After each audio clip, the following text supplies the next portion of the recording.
Good evening, everybody, and welcome to day 11 of the Salesforce Experience Cloud class. We're going to continue to design the website that we started, and then, but first, we will continue from where we stopped yesterday with the lightning bolt solutions. Then we go in and do a little bit more design. And I'm hoping we'll have enough time to handle reports and dashboards, experience dashboards and insights, and then Google Analytics. So yesterday we started talking about the lightning bolt solutions. So this provides a way for templates to be created and exported, and then marketed or shared on the App Exchange. And a Lightning Cloud, an Experience Cloud Lightning Bolt will contain the customized template, themes, pages, layouts, and components. Then another important thing to note is that it helps in the distribution and reuse of templates, custom Lightning apps, or process flows. So go into the org to show you how that is done.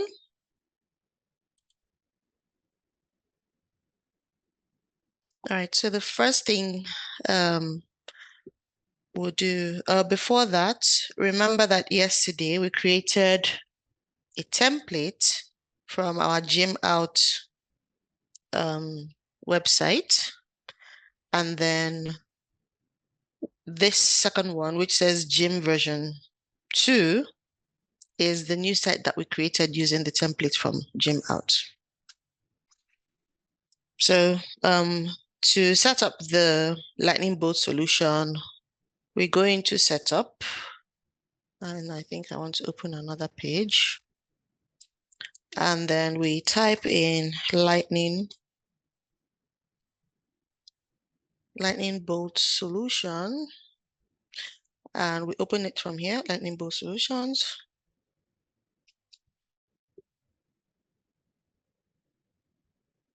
We're going to create our very first Lightning Bolt. So for the information here, we can replicate what we used yesterday while we were creating the template. So I'll go ahead and call it Gym Template LB. And for title, I'll use the same thing. Then for the description, I'll pick that from my Word document.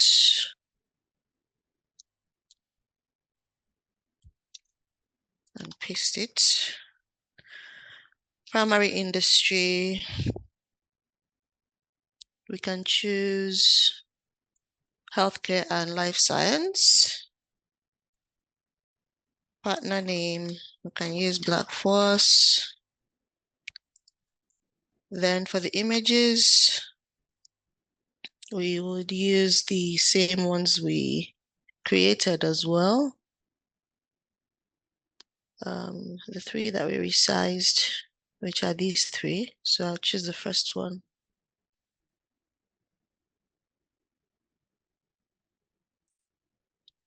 The second.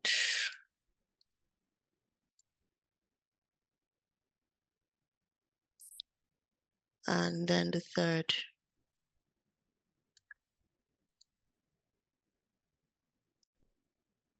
Then we can add a feature, chat agent, and we proceed from there.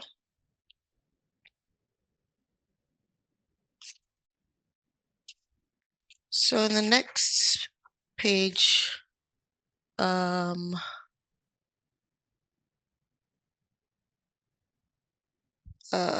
don't think we have anything to, okay. So we're going to select this, which is the Experience Builder template. So we choose this, and then we do next. And then over here is just a summary of everything that we did. And in content, so in content, this is where you see the type of content that you're actually creating. And that's for the Experience Builder template. So we finish, and the other two, remember from the slides, the other two are the flow and the custom apps. So we finish, and then we have our Lightning Bolt solution. So the next step would be to create a package. And we do that by going to Package Manager.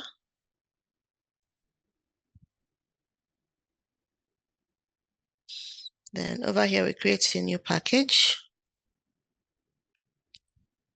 So the package is how it is going to be used to distribute or to add it to the App Exchange. So it's packages that you add to the App Exchange. So for the name, I'm using fitness and gym package. And then I'll save.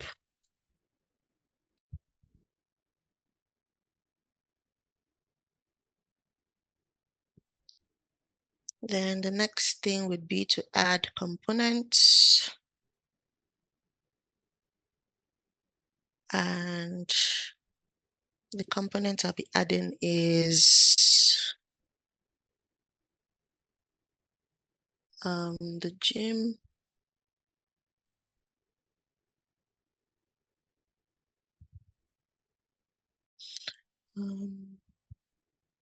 Okay, what I'm looking for is the lightning bolts that we just created. That's what I'm looking for. And we call it gym. Okay, it's not there.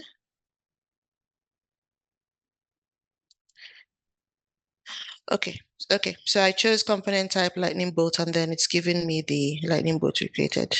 So add to package.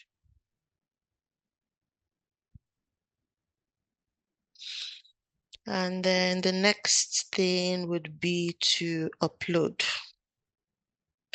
So, but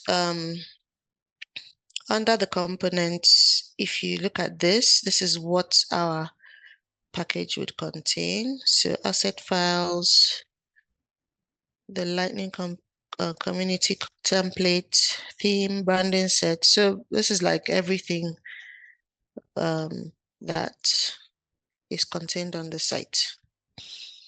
So go ahead and upload.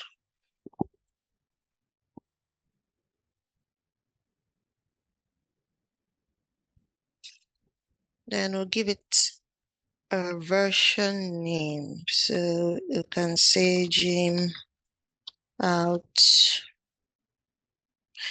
Oh, let's use spring, like in the example here. So we can do spring 2023. Let's use that. Then version 1. And then everything, we don't have to do anything in these. We'll just load.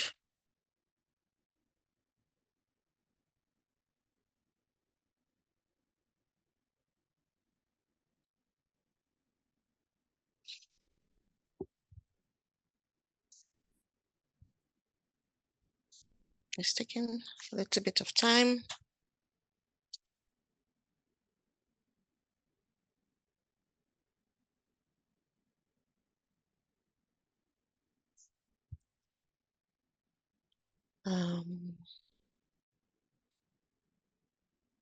Okay, in the meantime, I want to open our test org while we're waiting for that. So I'm opening the test org. I can open it in a new window.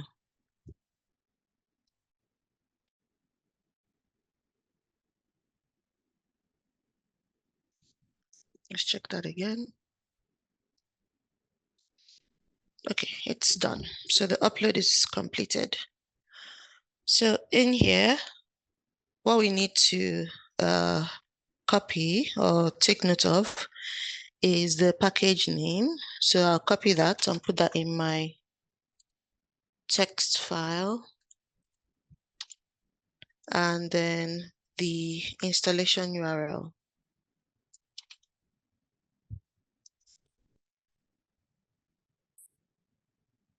So in the test org, I want to attempt to add the lightning bolts we just created. So the package we just created, I want to attempt to add it to the test org.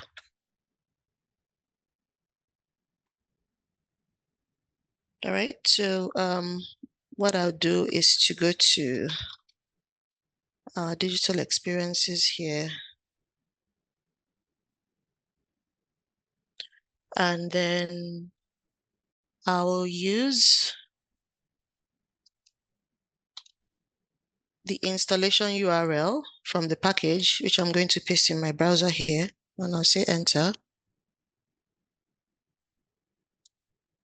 And over here is asking me to log in. So I'm going to log into the test org. And I have that here, but I'll just use this link just so I'm sure of the username that I'm using. So that's the username and then the password.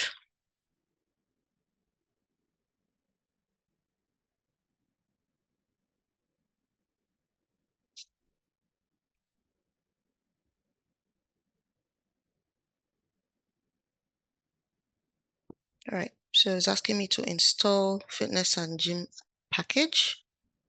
And I want to, okay, I want to rename conflicting components in the package. And I also want to install for all users.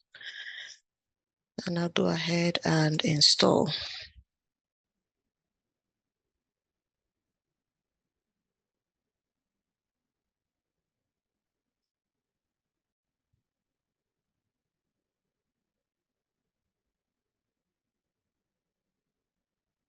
Okay, that is taking some time as well.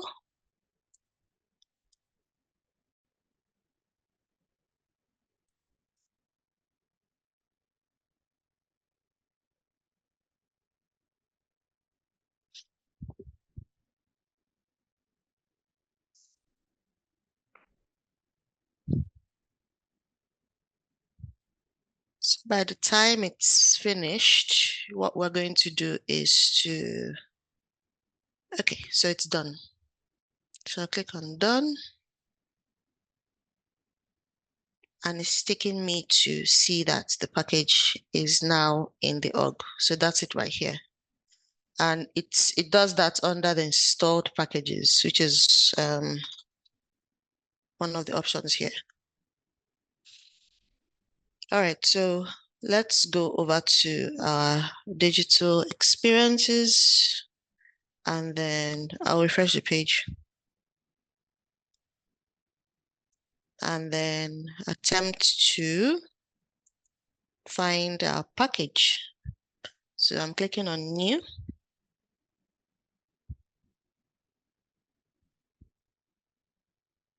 And then there we have our package. Yes, that's it. Gym business templates. That's what we called it. So that's how you can migrate a template or a website from one org to another using lightning bolts.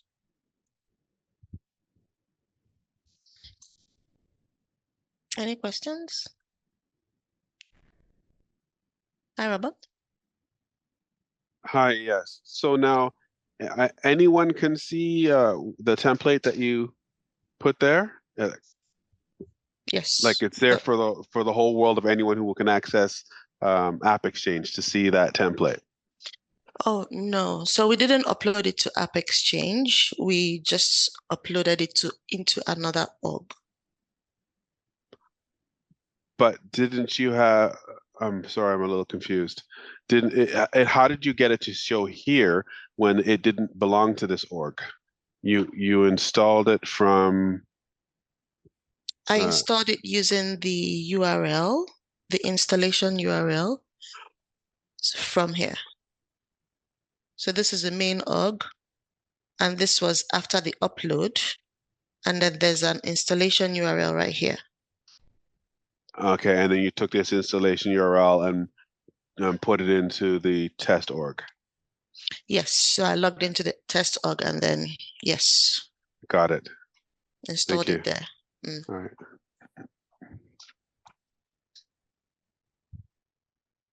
All right, okay, let me minimize this.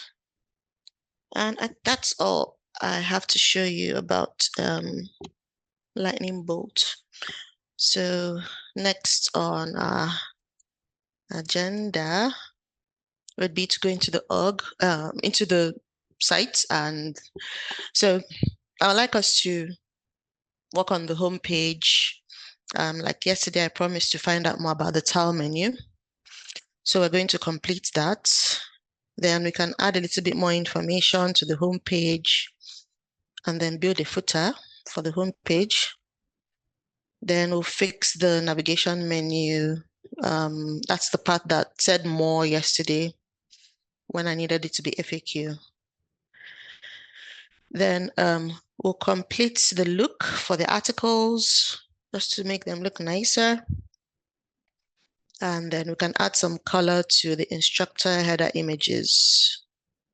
And then finally, we will log in as a licensed user. So let's start with the first one. I'm going to close this. All right. So we'll launch the site, do workspaces, and then builder.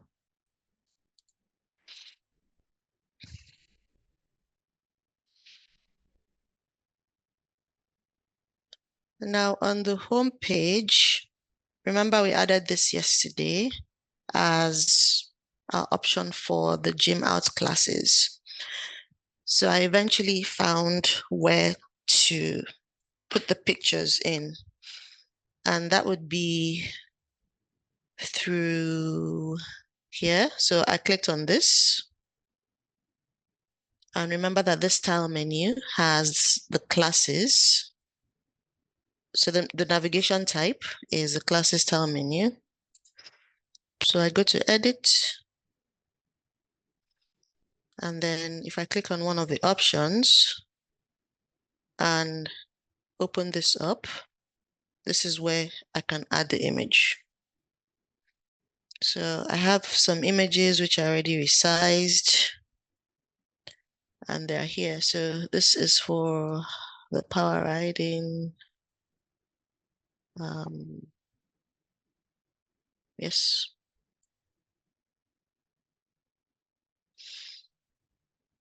And then for the kettlebell, I'll do the same thing, add its own image.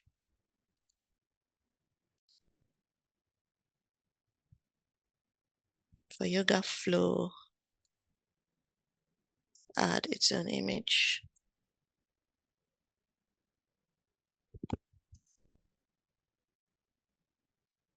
You'll have to check off publicly available on all of them. Okay, they're good now. So save. And then we have our images.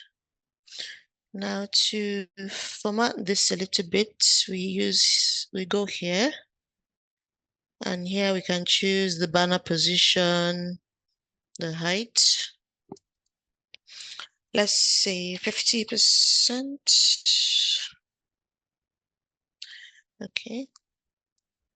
Then the border radius, it's just to adjust the corners of these of the boxes. That's what border radius does. Then blank image color.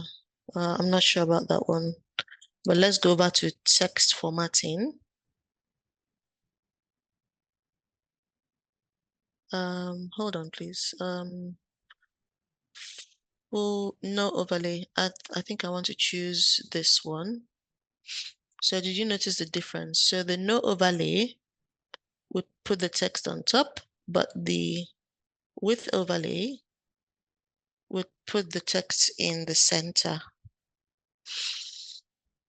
Now for overlay color, I want to give it some color. And it doesn't have to be black. We can choose another shade. Let's make it a bit darker. Okay. Then for the text, so this shows a text color, which is white, and it's fine. And I want it to be large. Then horizontal align, center is fine. I think we can make this a little bit darker, just so the text is more visible.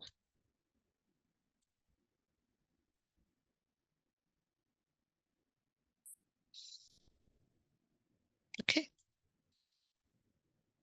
All right, that's it for that one. So we can preview, and that's what it looks like. And when you click on them, it will take you to the page. It takes you to each of the pages.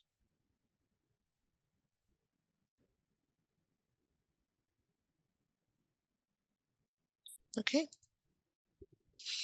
All right, I want us to add some information about membership.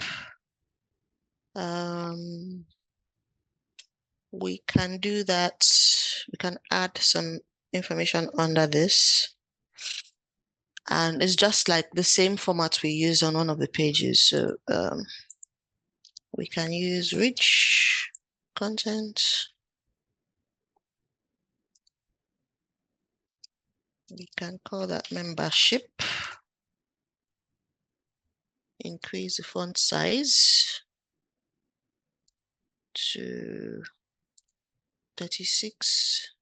Center it. Let me confirm what size this one is.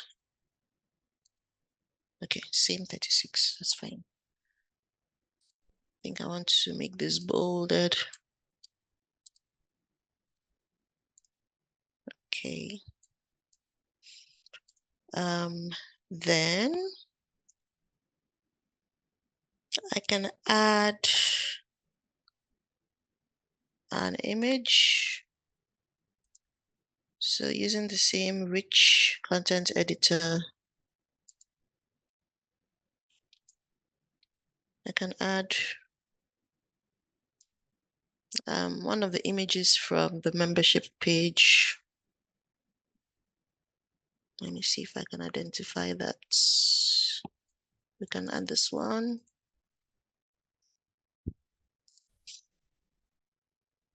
And it's too big. It's too big. So this is one of the limitations of the layout. So because this is not the fixed layout like we have on all the other pages, it's a bit more difficult to deal with. So I'll just move it to this predefined space. Yeah, it's still too big. I don't like it. Yeah.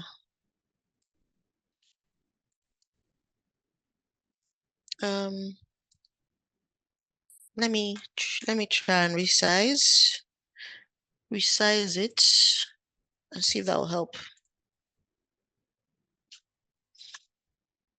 So resize image, let's reduce it by 30%.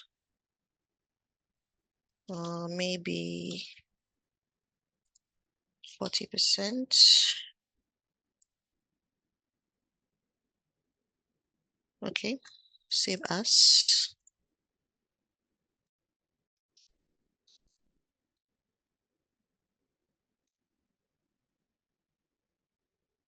And save.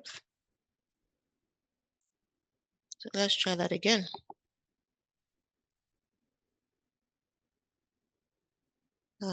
So add rich content editor.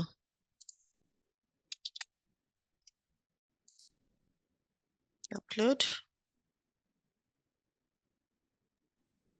How do you know the right sizes to fit all the pictures? Okay, so the pictures all come in their own sizes. So I'm hovering over this one right now. And you can see item type JPEG file, dimension 1920 by 1280. Can you see that?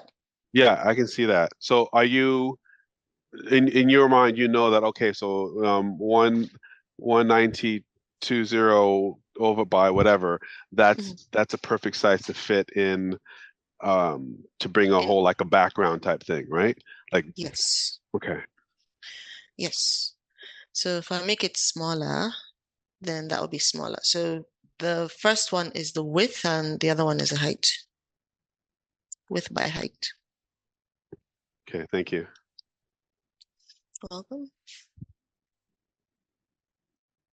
All right. This is a little bit better. So we can center that.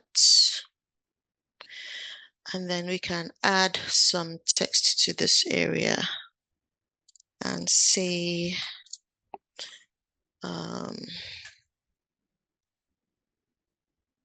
okay, you know what? Let's drag this into this section.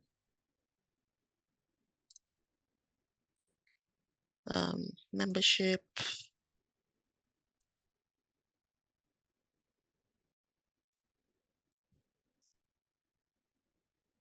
And say join us today.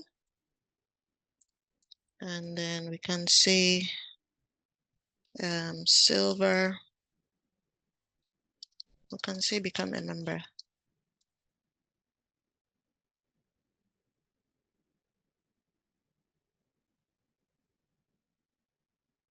Okay, I want to drag another one. And in this one, we can say silver membership gold membership platinum membership. Resize that to 22. And then for this one, we can center that.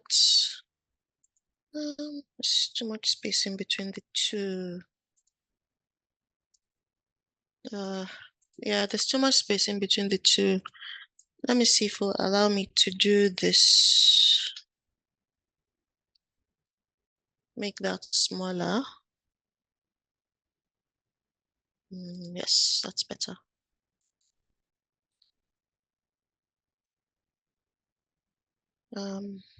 We can center these ones as well.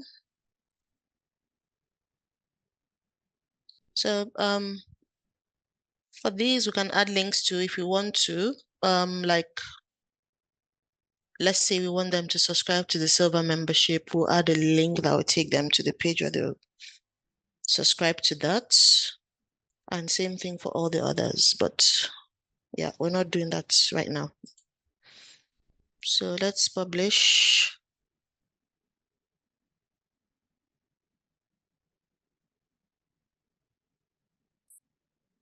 And preview. Yeah, it doesn't look great. Yeah, I don't like what it looks like.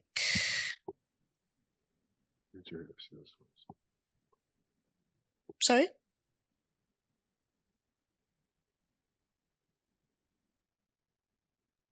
I didn't realize I was muted. No, on mute. Okay. Okay, you know what? Let's pile them all up. Let's pile them all up that way.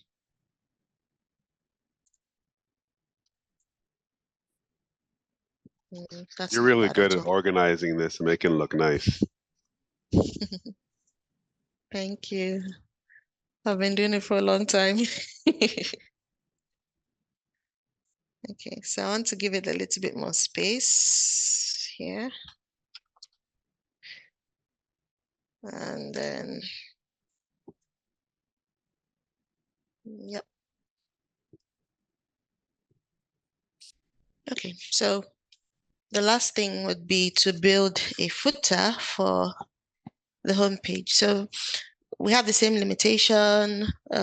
We can't add, we really can't add the footer the way we added it to the other pages because this page doesn't have a flexible layout. But we can always improvise. So I want to, we can do like a picture, which isn't really, really ideal because anything you add to the picture would not be clickable. But I think that's what we're going to do. So I will go to my paint.net and I can use 120 by, let's say 1200 by 120. Okay, I want to make that wider. Let's say 1400.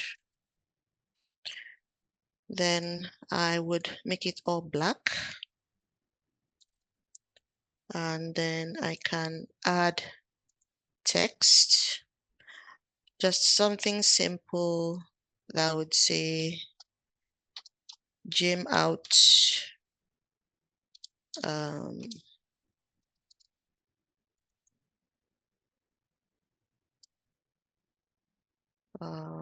all rights reserved.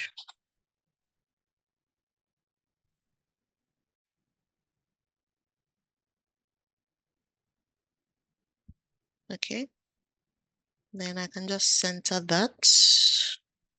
And I think the text is a little bit too big. I would, oops, I have to do that again. Let me make this. So Paint.net does have its own limitations here and there. When you make a change, like type something and click out of it, you can't come back into that to edit it.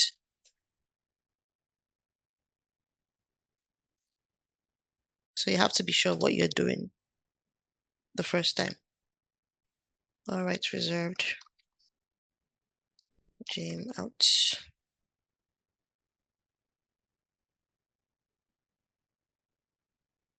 Okay, so let's save that.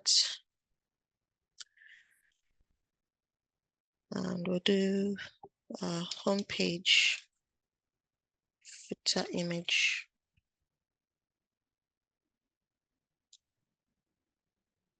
All right, so let's add that here. So we'll use our rich content editor again. Edit, remove the text, and then add our new image.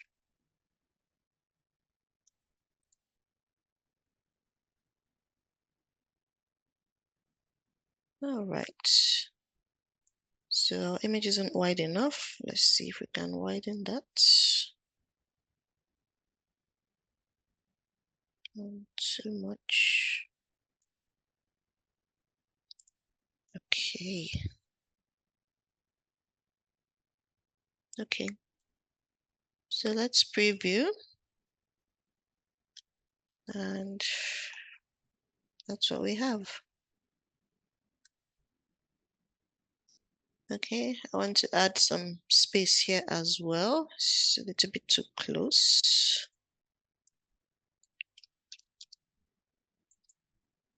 Yep.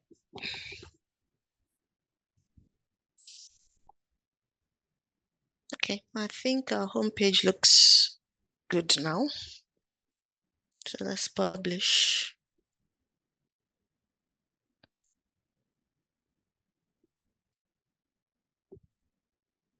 Okay, so the next thing would be to work on this more option here.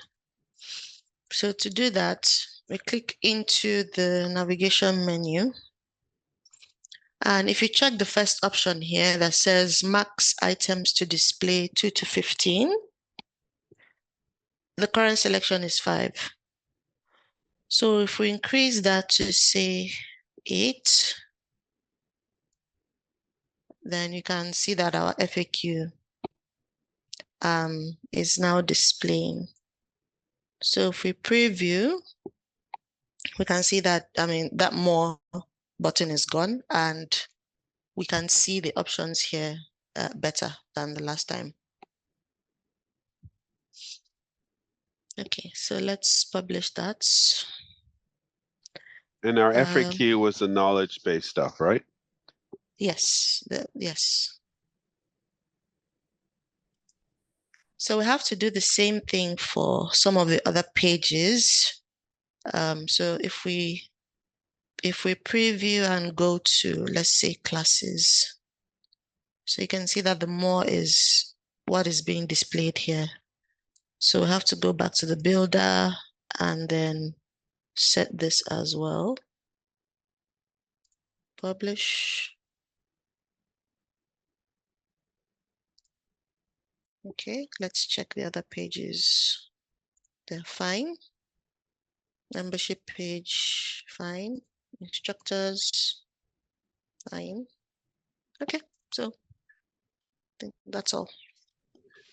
Quick question for you. Is there a way to stop or limit the amount? Every time you hit publish, I get an email telling me I published. Is there a way of stopping that? Yes, there's a way to stop it. I can't remember how to do it right now, but I can find out for you. Okay, thank you. I just find that annoying to have it constantly tell me it's published, it's published. Yes, I agree. Okay. Just give me a second. Let me write that down so I don't forget.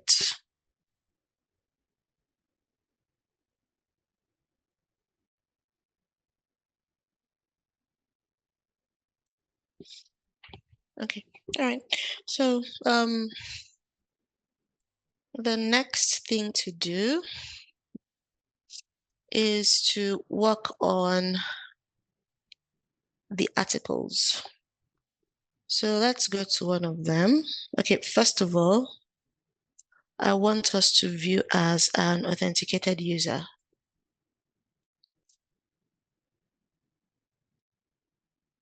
So we're viewing as an authenticated user now. So if we go to one of the topics, this is what we have. If we open the article,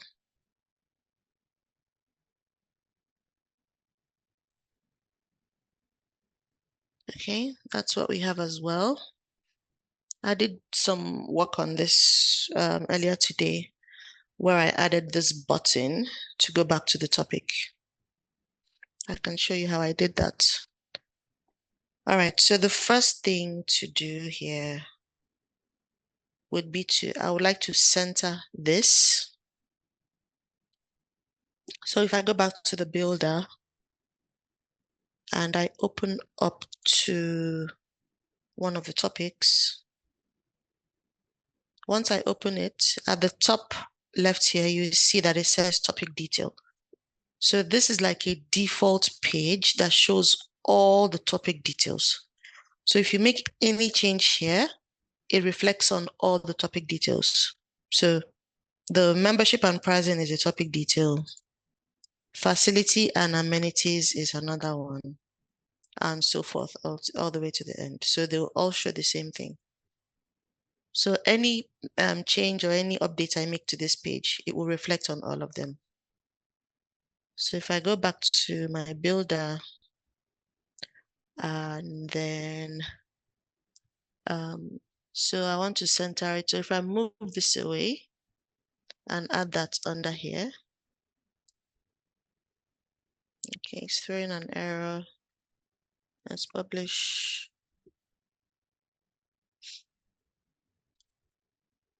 And let me try that again. So if I move that to under the content header, I'm not even sure I want to add it there. Let me add it to the current footer. Okay, let's refresh the page. Then go back to topic detail.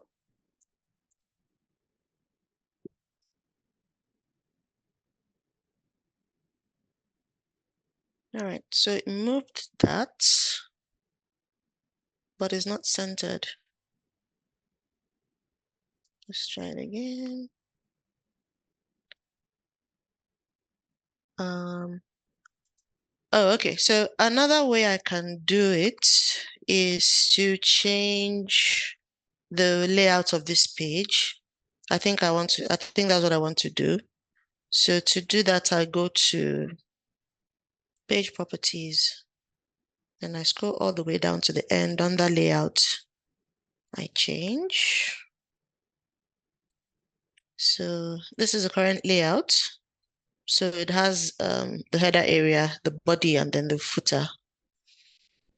I want to use a 3-column one, which has a ratio of 1 to 2 to 1, so that I can put the content in the middle. So I change that.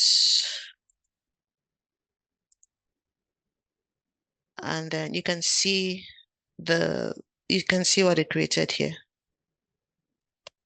So related topics list, I don't think I want this here. I'm going to delete that. All right, so I'll move this to the center. And then I publish. Okay, so when I preview, it looks much better than before. So and the other pages would have the same thing. So yeah. Then if I open the article itself, so it opens up and gives me like the question here, the title and the URL, which we can't really change because they're required fields, and then the answer. But I bet you there will be a way to hide this with code, which I'm sure there's a way to do that. So in the article page, it is called article detail. If you look at the top left-hand side, yes. So to edit this, so I already did the same thing I did on the topic details page here. So which is to change the page layout, and I dragged these items to the middle. So that is that. So let me publish again. Nothing to publish. All right. There was something else I wanted to show you. Okay, I wanted to remove these lines because they make it look a little too busy. So to do that, like I showed you 2 days ago, so I do my inspector developer tools. Then I use the elements button to find the right rule. So I did some work on that already. So I'll just show you what I picked out from the developer tool. I pasted that in here in edit CSS. So what I have here, the first thing would be to, on the article detail page, remove the borderlines. So I added comments to this just so it's not running when I'm showing you. So to remove those lines are like, so let's say, let me just use this page as an example to you. So we have this box right here, and you can see this line on top and this line at the bottom. These are called borderlines. So to remove those lines, I used the border bottom and I chose 0 pixels. So 0 pixels means remove it. I don't want to see it. I mean, if you want it to be larger, you can change it to maybe like 10 and it will make it really, really bold and big for you. But in this case, we don't want it to appear at all. So I have to do that for these 3 rules to remove from everything that we have on our pages. Okay, it's actually these 4, all right? So we've done that. And I want to comment this out. I don't want this to run, so I'll just put that in a comment. Then I also increase, hold on, article detail page sidebar, increase the font size. Okay, sorry, that definitely I want to run. Okay, I think everything I have here is what I need. Then for this rule is to increase the font size in the headline title. So that's what I have there. So I'll save and then I'll publish.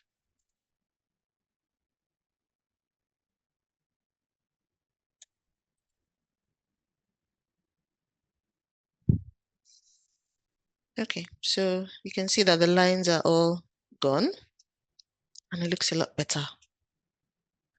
Are you able to share that CSS code with us once you're done, if you're going to be adding more later on? For sure, yes, I can share it with you. And from looking at it, it looks like it's specific to this page, this theme, right? So if we were to use it on another theme somewhere, we would have to change the reference, right? Like force community theme or self-service similar article Yes. to an article for, well, it would have to change that, correct? Not all of them. So with things like, if it has to do with the theme, it would sort of tell you that. For example, this one, it's not theme specific. So this should work on all the sites. Now, when you're talking about things like self-service, topic trending articles, 42, then that seems a little bit more specific. And you would have to pick out the specific one for the theme that you're using. Okay, For the template, actually, for the template. Yep. Yeah, that would save us a headache of trying to do what you do with the developer thing. I tried that today and I was not successful. It takes some trial and error there. Okay, all right, so that's how I was able to do that. So for the button that says back to topic, so usually when you use the headline component, it's right here. Usually when you use the headline component on any other page, it will give you like a headline, to give you bolded text and then subtext. I can show you just so it's not too ambiguous. Let's try that on the home page. All right, so the way I added rich content editor here, I could have just used the headline. And then here, I can adjust the text. So the only limitation is that if I use this, I won't be able to change the font size unless I do it through CSS. So the rich content editor allowed me to change the font size the way I wanted, but this I would have to do through CSS. Right, so the next is a banner text, which you can also change just to add something there. And if I change this by CSS, what it means is that any place or any location where I add this component on the website, it's going to be the same thing. I can show you an example. I'll show you our site.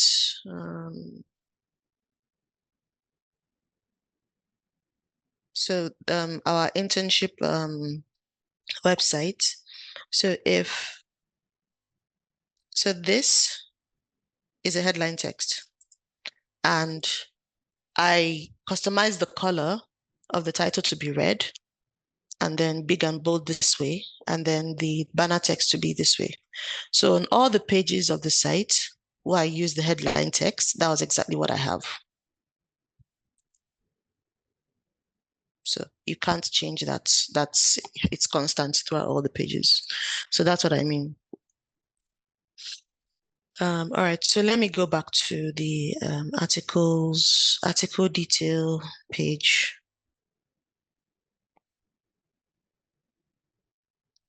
So when you add the headline component to the article detail page, it does a different thing. Based on the page type that you enter here, and then the URL name, it picks out the topic of that article. So those are the two things I added. And you can see that it totally ignored the title here and simply went with the article title. Then for the back to topic button, I did that from here. So this code was already specified in this box. I only went in there and changed it. So ahref means a link. I simply went in there and changed the text to back to topic. And then it would lead me back to the topic. So that's how I did that. So to show you again, the topic is shown here, training and assistance. So if I click on back to topic, it takes me to the main training and assistance topic page. Okay. There was another page I wanted to show you.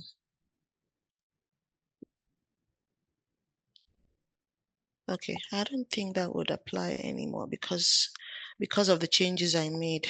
All right.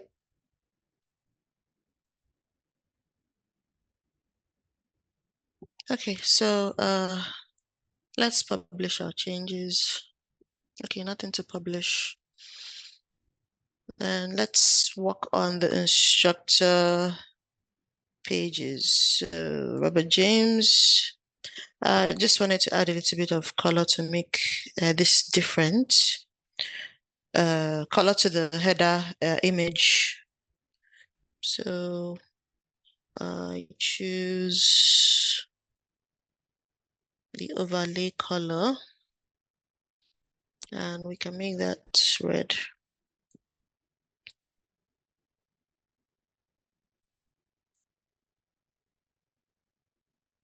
So I'll pick this. I'll copy this color so that I can use it on all the other pages and for them to be uniform. Let's preview and see what it looks like.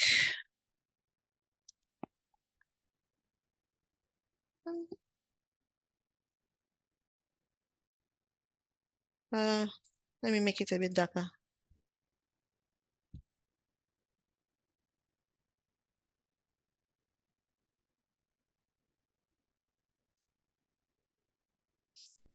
Okay, I think I like that.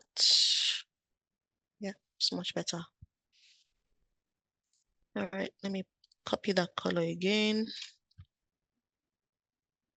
and publish. And go to the other instructor pages.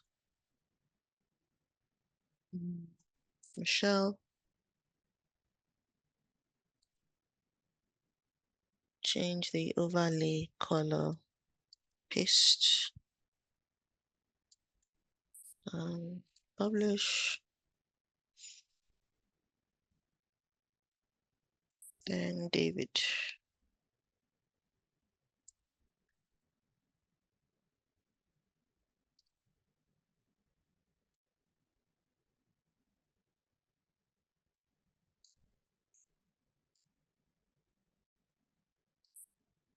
Publish.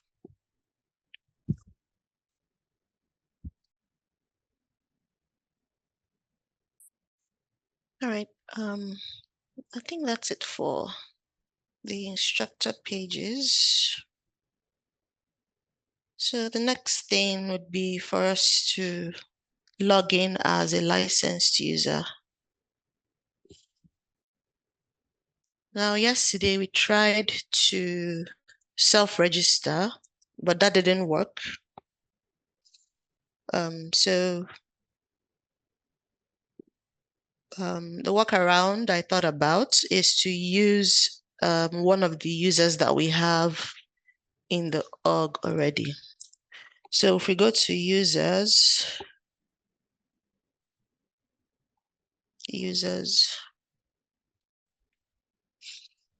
I want us to use Ashley James. And currently Ashley James is a member of the customer community Black Force profile. But I want to change this to Jim out. Oh, one thing I didn't say. So when we tried to self-register those users yesterday, the accounts were actually created. So this was the first one that was created, David Sampson. So it was created, but we just didn't receive the emails in both cases. So this was created and this was created. But we're not going to use any of those two. So we'll just go ahead and use Ashley and change Ashley's profile to customer community Jim out. So let's do that. Edit. And then we change that to customer community Jim out and save.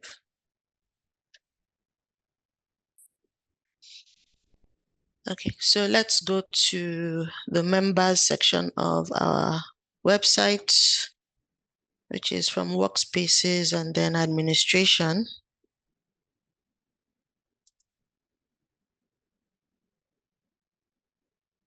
Okay, let me refresh the page. That's strange.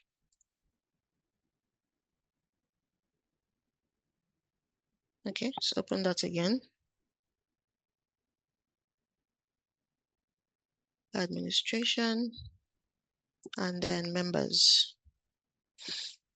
Okay, so I already added this yesterday. So we have selected profiles as customer community Jim out and then the system administrator.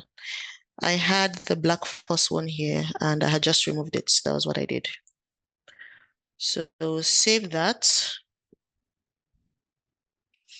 And then we're going to attempt to log in as Ashley James. So I already have a username for Ashley and a password for Ashley. So let's go to our login page and log in incognito.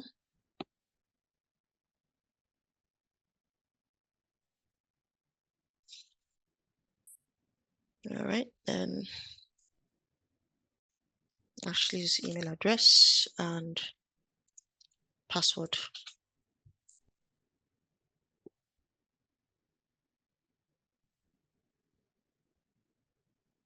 So this is what Ashley sees when they log in. So they see the home page. They can see the classes.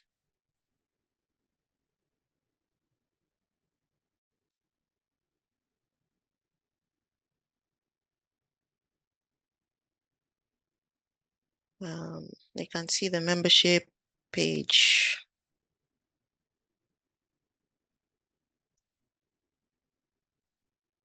Then can see the instructors.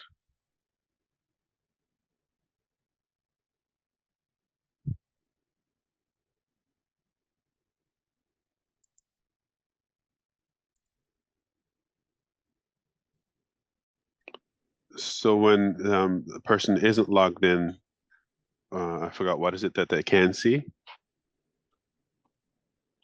So if the site isn't public, they won't be able to see anything. But if it's public, then that's when the guest user or anyone can see the site. So, but we haven't published this site.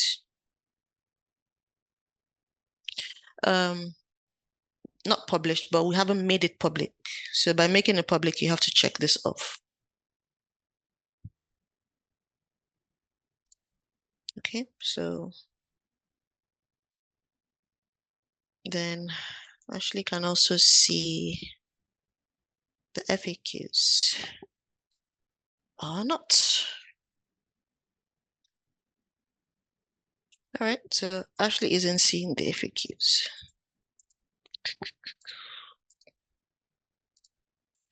All right, so I think that's because the customer community gym out profile doesn't have the right permissions. So let's go and take care of that.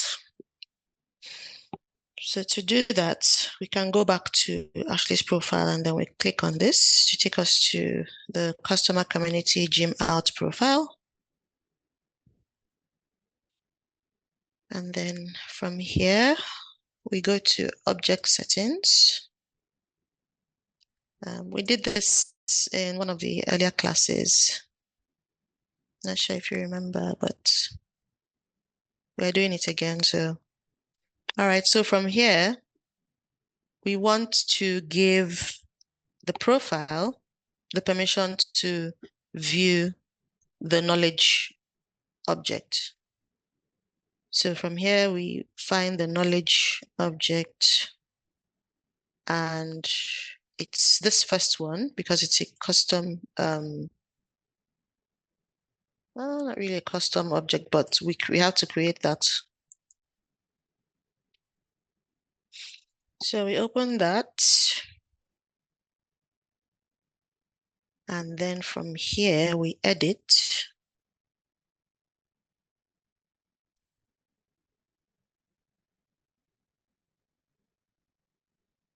Under object permissions, we'll give the profile the permission to read. We don't want them to write or edit or delete, just to read. Then remember this field permission. We also have to check these two off so that they'll be able to read, no, just read the answers. So that's the answer field where the answer in the text is contained. Do we have access to hide the URL from here? It's grayed out, so you can't. Okay. Okay, so so to assign the guest user layout by default, which is what we want, because we didn't want to see all those check boxes and all the details that are irrelevant. So this is fine. So we'll save.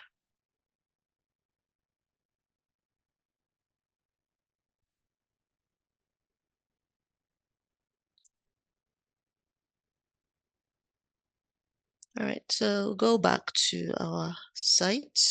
I'll just log out and log back in. So log in again.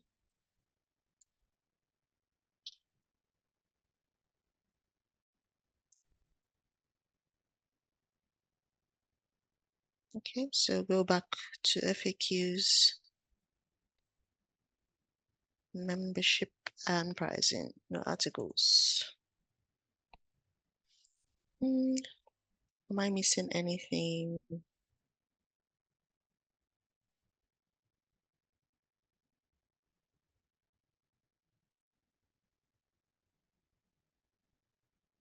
Let's check.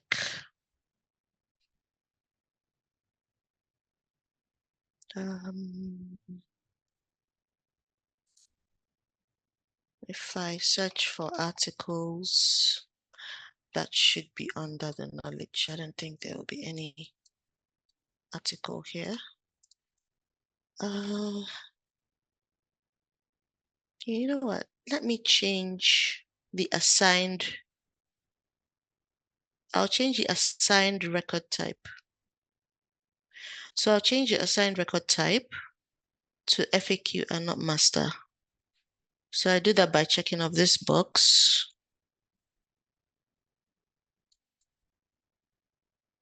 And then save.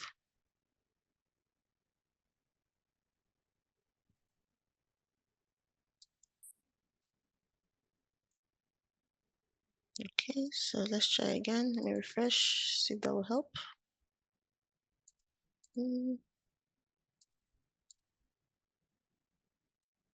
Nope. Okay, let me make another change. I want to change the master to the Lightning Knowledge FAQ layout. And save that. I don't think there's any other thing I need to do. So yeah. Okay, let's log out just to be sure. And log back in.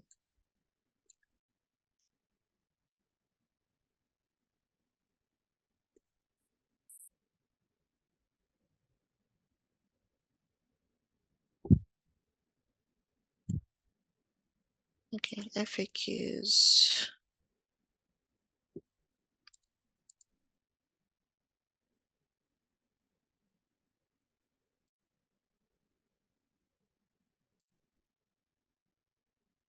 Okay. I know sometimes it takes a while to read or to display, but yeah.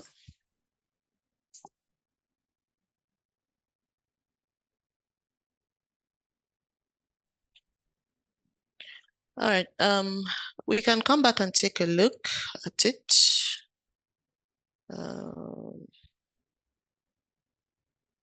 Yeah.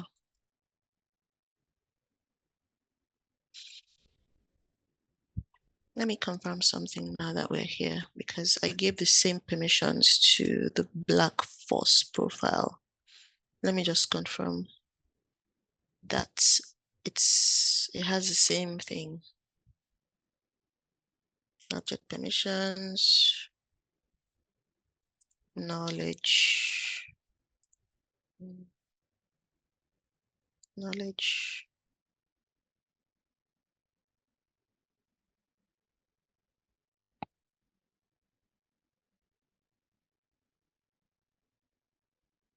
Okay, knowledge. Yes, same thing. Yep, not different. Okay, it should work actually. All right, well, we can come back to that.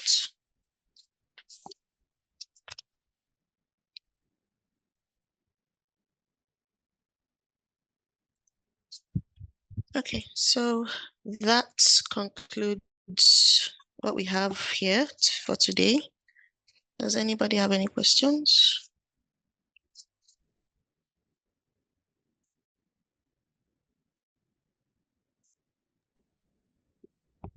Now I have a question. Will we be Integrating the chat if they want to do connections. Are we doing anything like that, like the Omni chat or anything like that with the page? Yes, that would be very easy to do since we already have that set up in the org. I mean, it's as simple as just dragging it onto any page and then that would work. Cool. Yeah, I can do that. Let's go to the home page.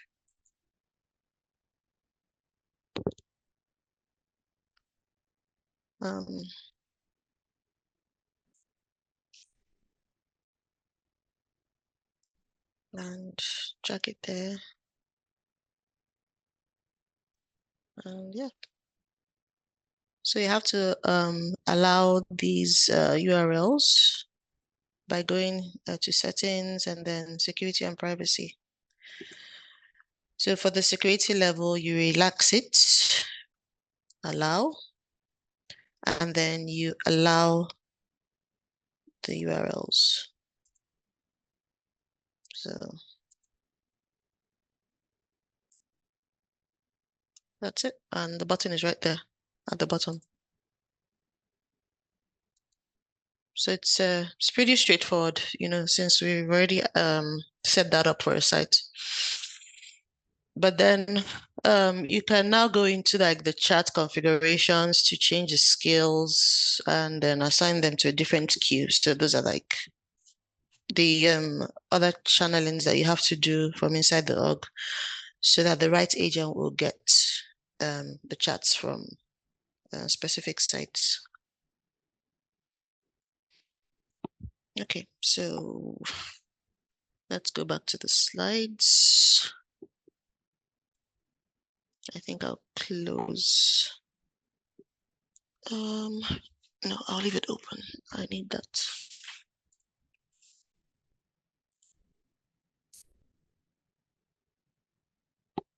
All right, so we can go into reports and dashboards. Reports and dashboards can be added to your Experience Cloud sites using components. The reports chat components can be used to add reports, while the dashboards components can be used to add dashboards. Reports and dashboards pages exist as part of pages in the customer service, customer account portal, and partner central templates. These pages and their subpages can be used to display reports and dashboards on the site. So the first sentence is trying to say that there are pages on the site that are called reports and then dashboards. And these pages only exist on these three templates. So these pages don't exist in the Help Center Help Center templates. It doesn't exist in that one, but it exists on these three. And I can show you.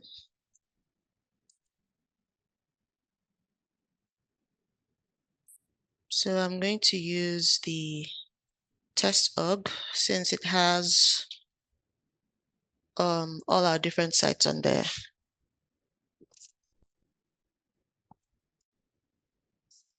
All right, so for example, let's look at the Help Center site.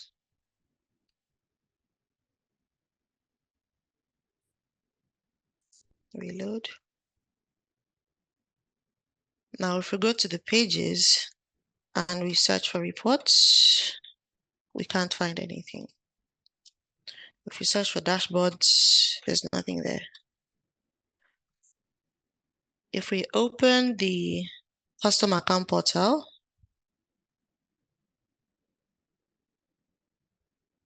and then we search for reports, we can see the reports pages. So there are 4 of them. Report detail, report list, report related list, and reports builder. Then if we search for dashboards, there are 3. So that's what that second sentence meant. So the 2 ways that you can add reports and dashboards would be through the pages and then through the components. So those are the 2 different ways you can do that. So let's try that out. Let's go to the main org. I'm going to close this. And this. Okay, so let's test that out on our Blackforce site.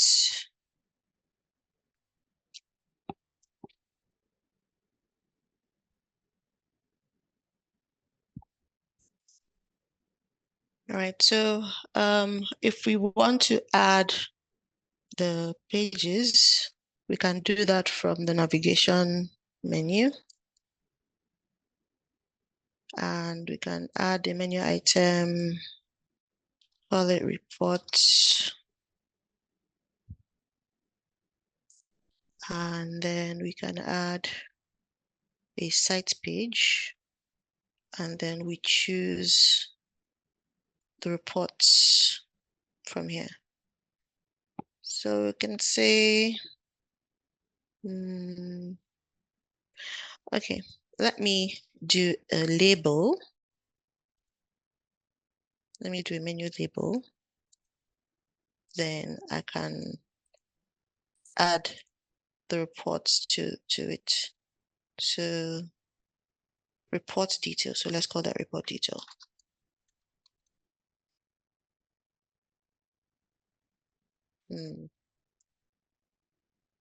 Okay, add another one.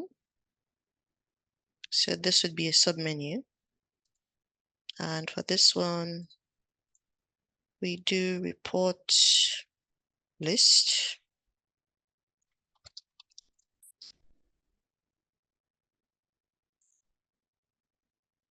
Submenu. Then finally, we can do the last one, report related list.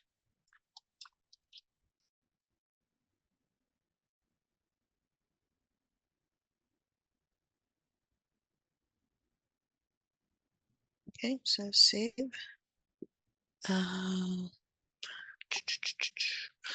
I think this is asking me to add a record ID. I'll just skip this one. I'll skip this one. But I can still show you what the page looks like.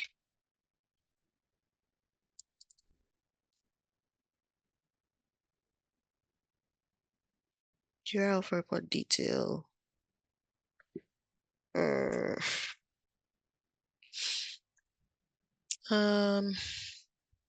I really don't want to go into that right now. Let me show you all the pages one by one. Let me search for reports. I was going to add it to the menu just to make it look cleaner, but yeah. So that's for the report detail.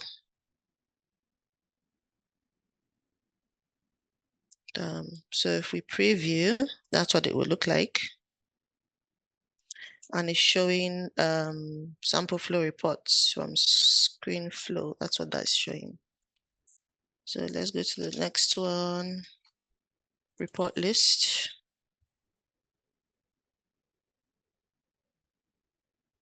And that's what you get. And then from here, you can create a new report and so forth. And of course, this would be for the users that have the right licenses. So the guest user will not be able to have access to reports and dashboards, but the customer community user and then above would be able to. All right, so that's for the reports list. And then report related list. All right, there's no data. That's the one that was throwing an error. Okay, then for the builder, that was where we clicked into when we tried to create a new report. So that's it. Then for the dashboards, let's look at the dashboard detail.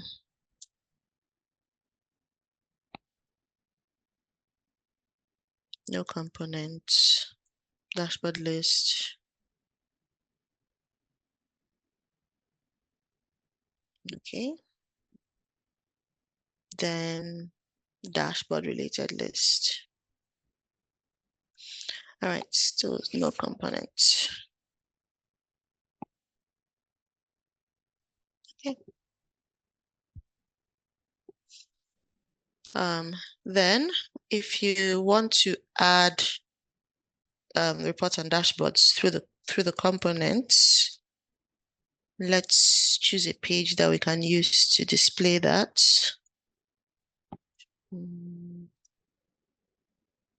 We can create a new page,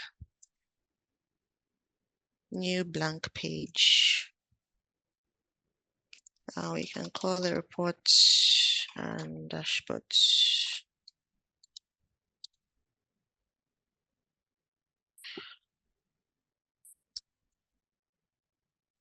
Right.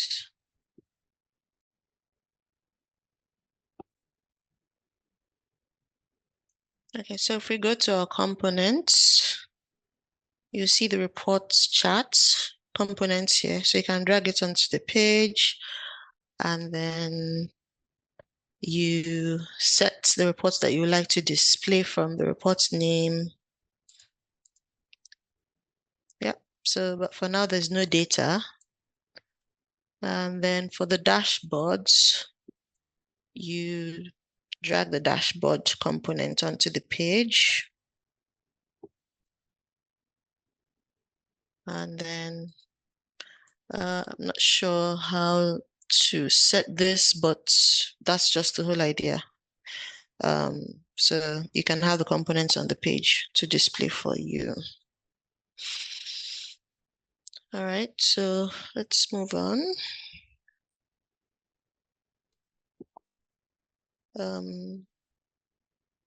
Any questions on this one?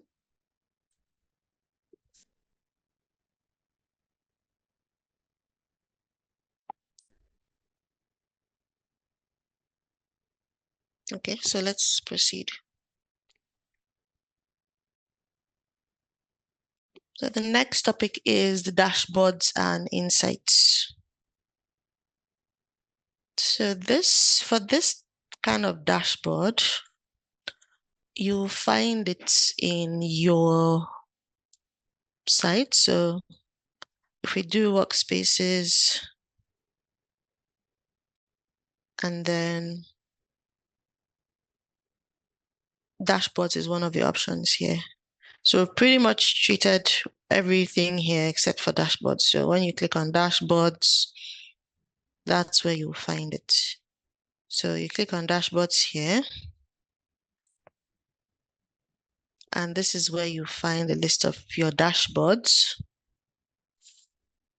Then for insights, insights is here under engagement, and there's nothing here yet. So there are no dashboards linked to these labels. And also there are no insights or engagement insights linked here. All right, so let's go back to the slide and read that. Experience dashboards and insights are used to provide an overview of engagement and adoption in an experience cloud site. A dashboard collects reports and charts, which are graphically displayed to highlight analytics data. Insights are reports that are used to monitor activities in an experience cloud, like member engagement, adoption, activity, groups, topics, files, moderation, and more. With the App Exchange package called Salesforce Community, management package, dashboards are created for each experience site.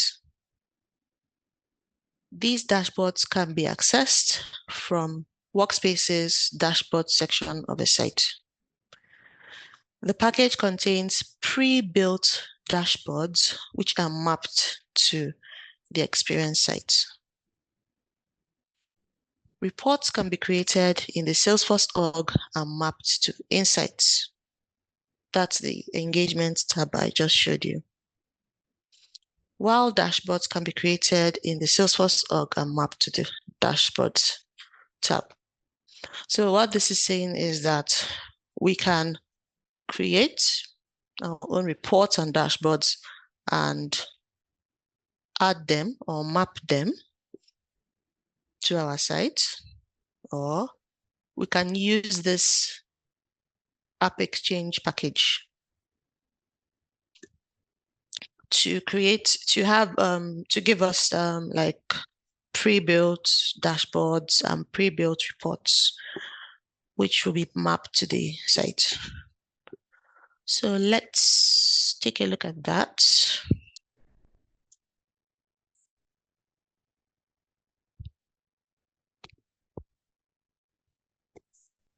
We go to our app launcher and then view all because we want to go to App Exchange. Then we visit App Exchange.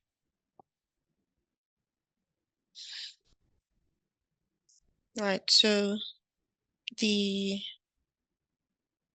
app, I'll type in community dashboards and search.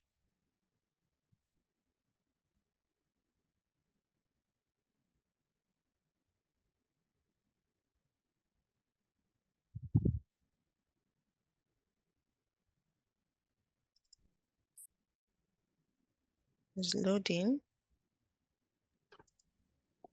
While we're waiting, is one of the benefits of doing the dashboard on an Experience Cloud. So you don't have to give a whole bunch of regular Salesforce licenses to, let's say, maybe executives who are just going to want to view reports, and you just make an Experience Cloud license for them to log into it. I'm guessing it will be cheaper. Do you mean this one or the previous one I showed you?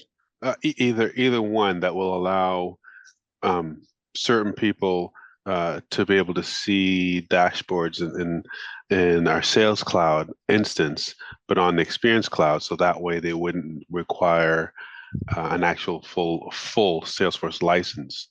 We would just give them an Experience Cloud license that would allow them to see dashboards. So making it, less amount of money to allow, instead of wasting a license on someone who's only going to be viewing reports, we would put it on the Experience Cloud and give them an Experience Cloud license that allows them to see. Yeah.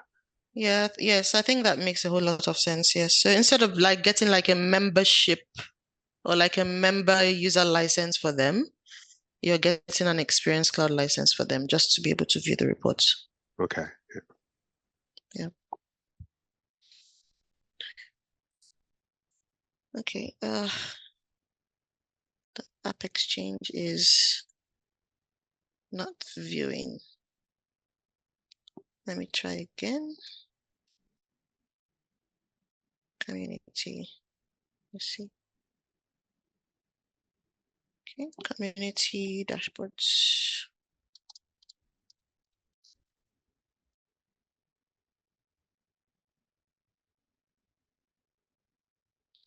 Okay, so that's the one right here. So we click on that. And so it's called Spring 21 Salesforce Community Management Package for Sites with Chatter. So you're going to see a whole lot of Chatter-based dashboards and reports in here. But it caters to other needs. So we get it now.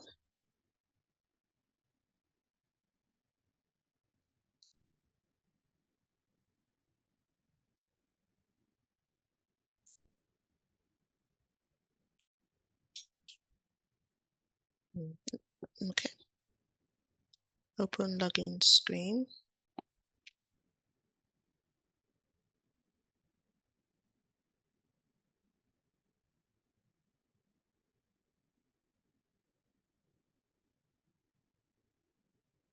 Okay.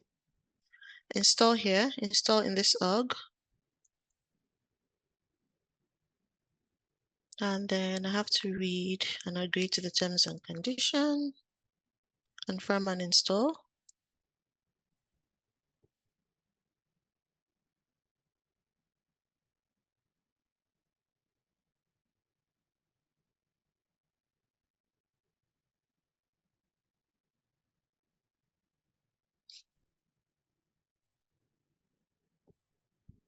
It's taking a while. Okay. We will install for all users and click on that.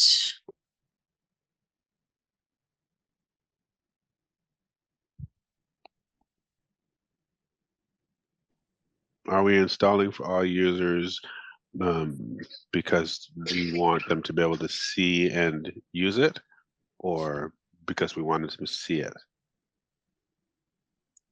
Because we would have some users who can manage the site, who should manage the site. Okay. So yeah, we want them to be able to have access to that as well.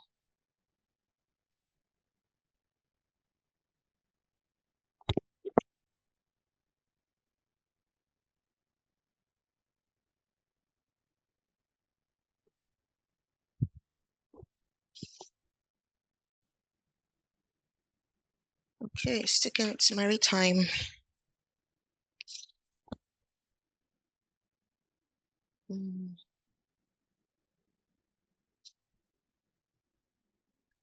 Um, okay, this app is taking a long time to install. You will receive an email after the installation has completed. Let's click on done. It usually does install it a little bit after that message. So let's check. So we go to installed packages.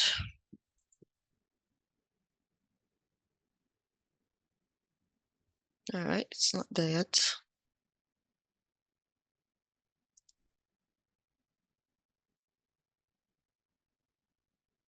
Let's check again. Oh, there it is. Okay, so it's installed now. All right, so if we go back to our site,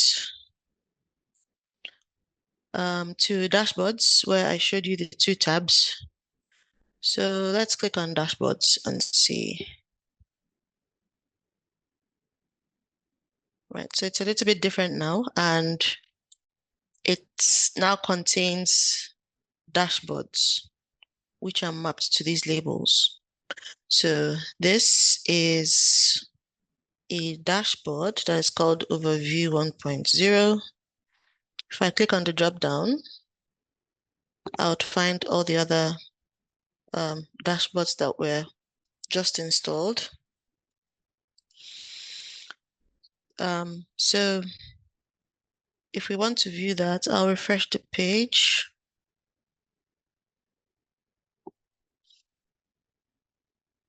So for all the labels here, it has a list on the side, on the left side of the page. If we want to view the overview dashboard from the app we created, we click on overview.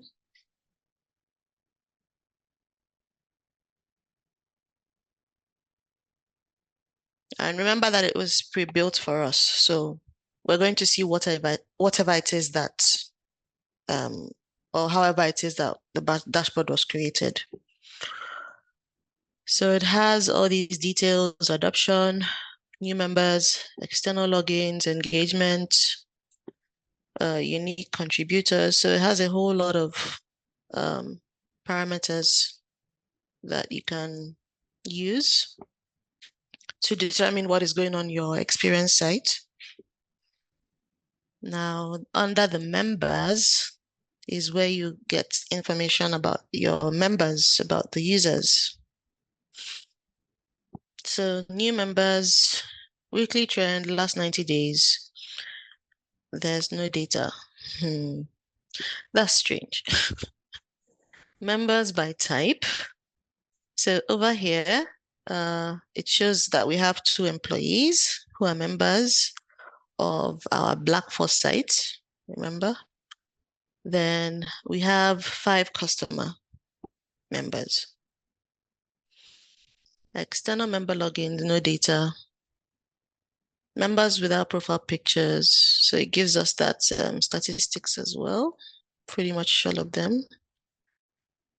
Then reputation, members by level. So this would be for the gamification, but we don't have gamification. So, and then over here it gives you a list of top members by reputation. So, right.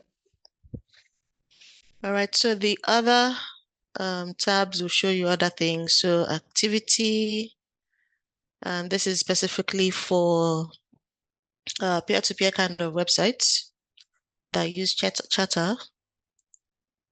Group, the same thing.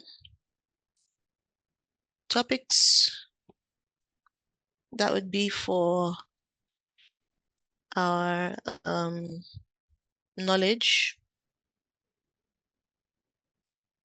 Then content. This has to do with the files and file uploads. Let's look at that. So uploads by file type. We have uploaded 9 PNG files and 24 JPEG files. Okay, so same thing goes with all the others. So it just gives you the analytics and the data. All right, so to set up a dashboard, you go to the settings, which is the last option on this side. And like I said, all these labels match everything that you have on these tabs by the left. Then you can also create a custom dashboard by yourself. So you can go into the org and create a dashboard and then come in here, rename it to anything. Let's say most active user or something like that. Then you can click on the drop-down button and then choose the dashboard that you created. So once it's created and running, you'll be able to find it on this list. Right, so for insights, so remember that insights is for reports, and it's the same thing. So if you go to settings, that's where you find out how they were mapped. So the label member engagement is mapped to the members engagement reports. So clicking on the drop down will reveal all the reports to you. And these reports are like in folders. So these are like folder names. Oh, it says folders here actually. So it's in folders where you have saved your reports in. So you create a report, after creating a report, it will ask you to choose a folder where you want to save it. So you can create the folder, name the folder, and then save it. So over here is where you choose the folder where you want to grab your report out of. So the adoption is mapped to the insights adoption folder, and so on and so forth. For the custom, same thing as I described in the dashboards, you can create a custom engagement insight, and then map that to the reports that you have created in the org. Okay. Now, let's see if we can create a report or a dashboard. I think I want to create a report. So let's practice that. To create a report. So we go into the org, to our app launcher, and then we type in reports.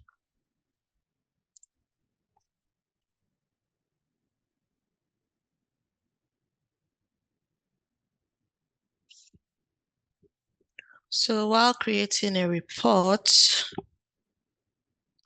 you can, okay, first of all, let me just show you all the reports. So if I go to, it's displaying the recent reports. So let's say I go to all reports. So it's displaying all the reports I have right now. And if I scroll all the way down, I think I'll see those insights, engagement reports. I have to show you that.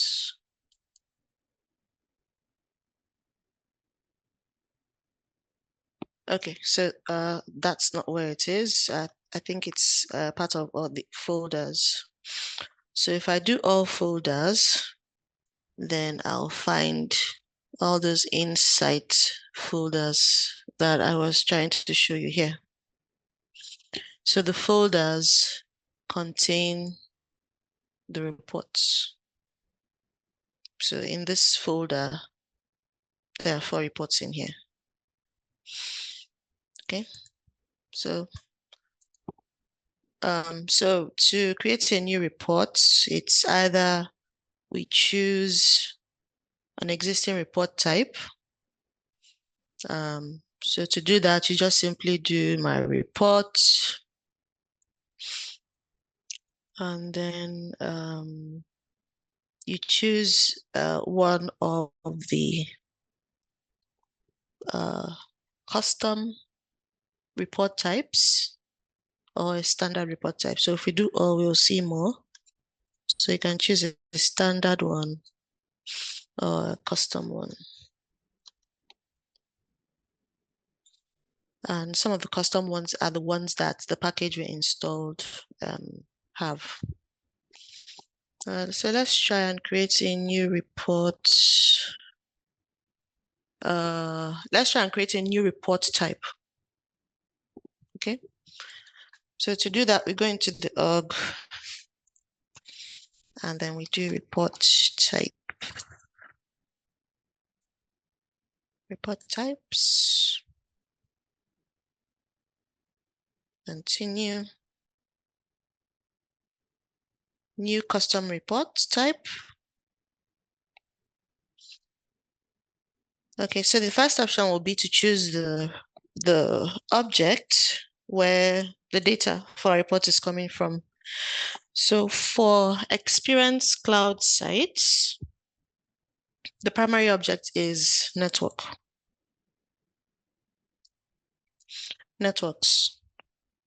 So we choose that. Then we can give our report type a label. So let's say it's external user login.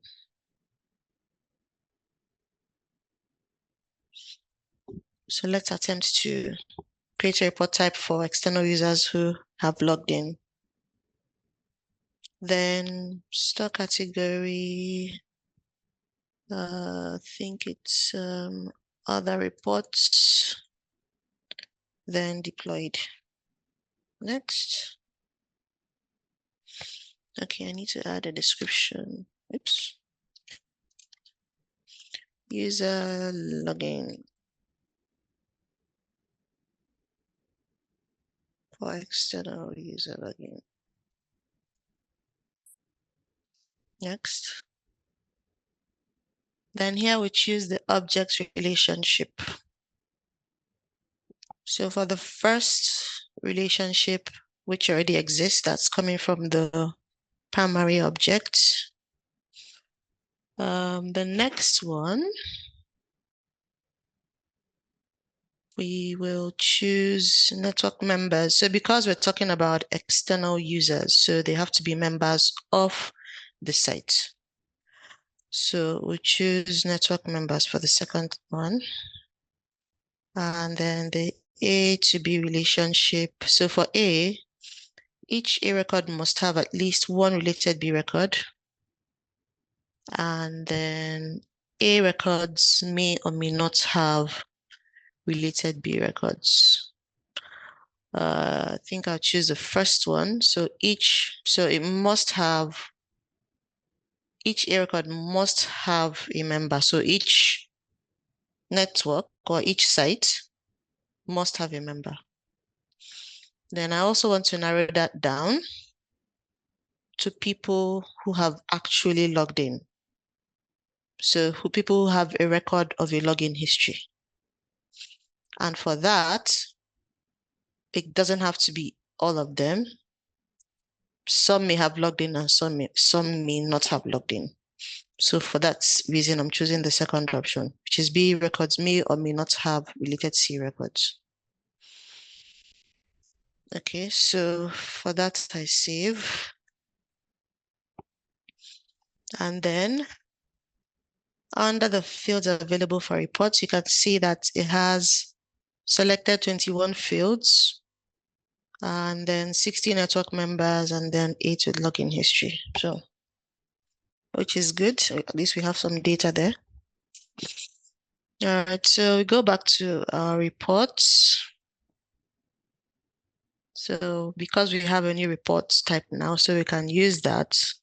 I'll refresh the page. Then do new report. Let's search for our report type, which is external. Let's do all. Okay. So from all, I can find our report type, external user login. So I click on that. And then I start reports. Right. So it's giving us only one column. And the column here is the name. And this looks a whole lot like the name of our websites. Gmout, Blackforce, Gmail version 2, Blackforce partners. So that's exactly what we have. So we can add more columns. Let's see. Name. Hold on. So if you look at the columns, there are actually 3 sections in here. So there's networks, there's network members, and then there's login history. So those are the 3 object relationships that we chose, if you can remember, when we're creating this record type. So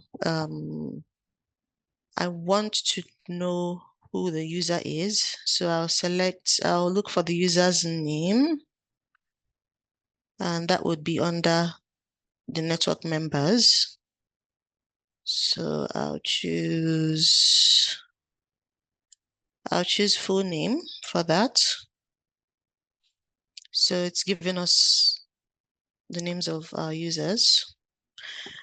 Then we'll choose for the next column, login.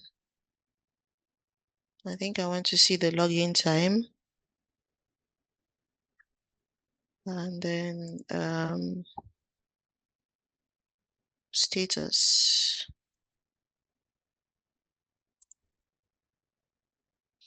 I think there will be more than one status here. The status under login. Okay, no, I don't want the second one. All right, so the next one would be what type of user?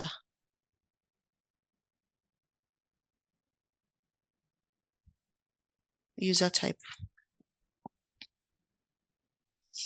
So user type kind of specifies the kind of license that the user would have. We can see partner. So that's for the partner users. The high volume portal, it's obvious from the name that it's for the customer community user. Then we have the standard users. So these are the internal users.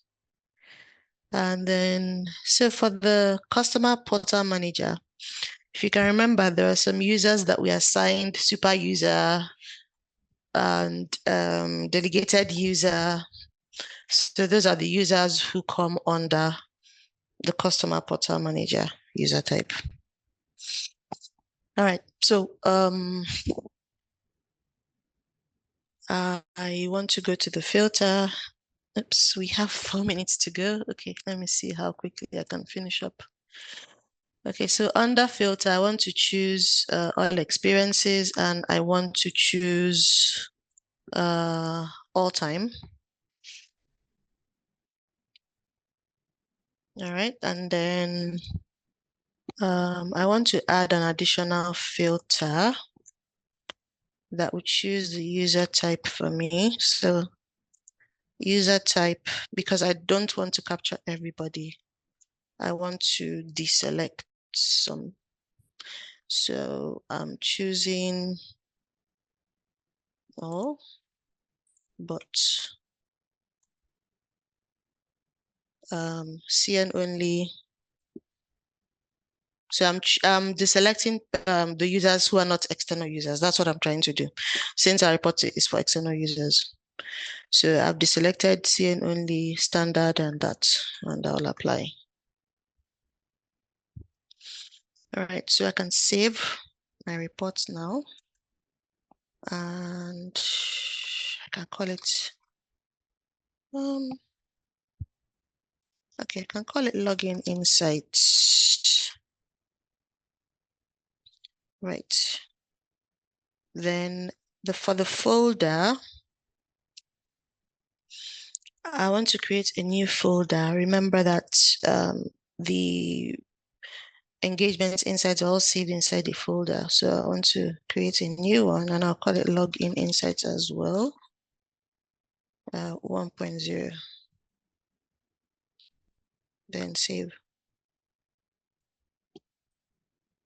Select folder and save.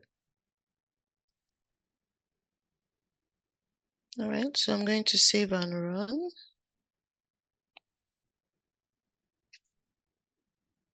And then back to our site. I am going to add this here. So let me refresh the page.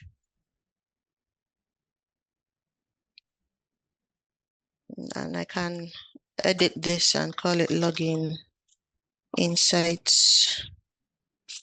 And I'll select my folder, login insights 1.0, and then save.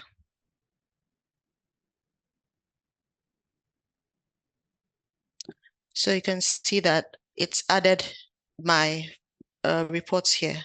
So I'll click on that.